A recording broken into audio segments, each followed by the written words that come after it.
Should adults be able to play R-rated video games? They can see R-rated movies and read R-rated magazines, but in Australia there is no R classification for games, meaning that sort of content is banned. The industry wants a shake-up of the rating system. It comes as another game is banned for being too violent. Aliens vs Predator is available to adults overseas and has become the latest battleground for gamers versus censors. Plenty of people, both under and over 18, have soaked up the gore of the Alien movies, but the latest video game based on the film franchise, Aliens vs Predator, has been banned in Australia because it's too violent. We're currently the only developed country that doesn't have an adult classification, that doesn't recognise the fact that content should be restricted to adults in some cases. Film classifications are also used for video games, except there's no R rating, so any material that would fall into that category is banned. The industry says the average gamer is 30.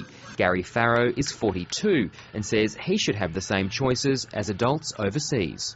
We're talking about just labelling content, so we have a fairly educated idea as to what to expect. This is a question of a small number of very zealous gamers trying to impose their will on society, and I think harm society. It's the public interest versus the small vested interest.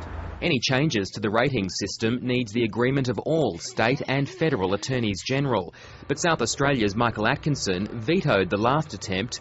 He says the interactive nature of violent games can encourage people to act out their fantasies, a position supported by many family groups. I accept that 98%, 99% of gamers will tell the difference between fantasy and reality, but the 1 to 2% could go on to be motivated by these games to commit horrible acts of violence. It doesn't seem, democratic that a single Attorney General should be able to, dictate what the vast Australian population can interact with. Normally, extremely violent games will get modified so they can be sold here, but the maker of Aliens vs Predator has refused to do so.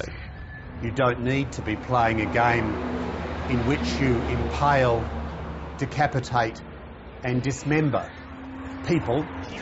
The government trusts us to be adults with film, but they only want us to be children with games. The gaming industry says it's time for an overhaul of the classification system.